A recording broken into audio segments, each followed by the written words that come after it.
Hey coin collectors, it's DC on the Big D, and we have the 1942 S and P and D and blank. But that's of course a Philadelphia also. And when I say S and P, you look over here and there's no S and P because they're up there. These are the so-called, these big letters here from the so-called wartime nickels. From 1942 until 1945, the United States produced some nickels. In fact, all the nickels after 1942 until 1945 were a 35% silver mix. They actually put silver in these coins. And I say some nickels because in 1942 we'll see that they produced both this one and this one. And of course this is the mostly copper nickel, and this is the nickel with the silver and manganese in it. And you can really tell the manganese is in this one. Look at that, just makes it look not that pretty, but it turns out that these are the valuable ones. And it, you know, it almost looks like these are fake in a way, like they're printed on a bad copy paper essentially, but they're not. All right, so what are we talking about here then? Well, in 1942, they had been producing the Jefferson nickel since 1938.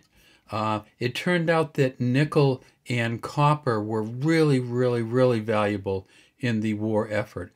And so when we had these copper-nickel coins, which these ones here were 75% copper, they could use the copper and the nickel in these better in the war effort than they could silver, which is a little bit softer, and you don't use it for artillery shells or bullets or anything.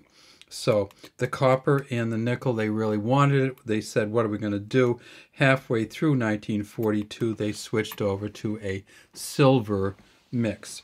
So here's the 1942, and people say, were there two Philadelphia mints in 1942? And the answer is, of course, yes. But, and that's a big but, every nickel that you see that has the P on the top like this is silver. The Philadelphia mint from 1942 has no mint mark on it. So if you look at this coin, and look, somebody scrubbed this, didn't they? You kind of hate to see that, but you know, you get these older nickels. And this, of course, this 1942 Philly is not worth very much. It is not silver.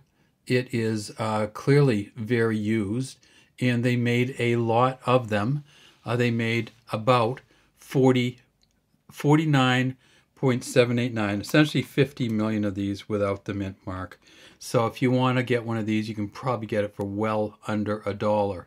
Some of them you can get for under 50 cents. Seriously, you can get this coin, 1942, without a mint mark for under 50 cents. Now, I showed you another smaller mint mark on here. Now it's a 1942 D.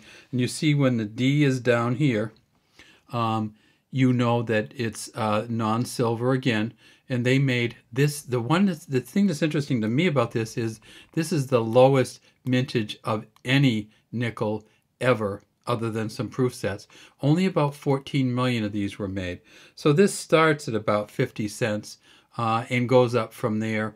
But almost all the ones you see are really worn. If you can get this uncirculated, you're talking about $26. And if you can get some of the steps on it, you're talking about much more. So that's the P and the D, which were the regular mint issues, non-silver from 1942. Then in later 1942, they came out with the S and the P of silver, which you see here. And you're saying, okay, there's the S and the P that are silver. What about the D? Well, in 1942, they didn't have a Denver Mint silver. So the only D you're going to find in 1942 is on the nickel. The copper nickel ones, not the silver ones. All right, let's see if we can get any kind of view on here. It's just not magnificent, I guess is the way to say it. It does say E pluribus unum. There is an S there. There is Monticello here. It says 5 cents. Everything looks pretty similar, except that it's really worn out and really hard to read.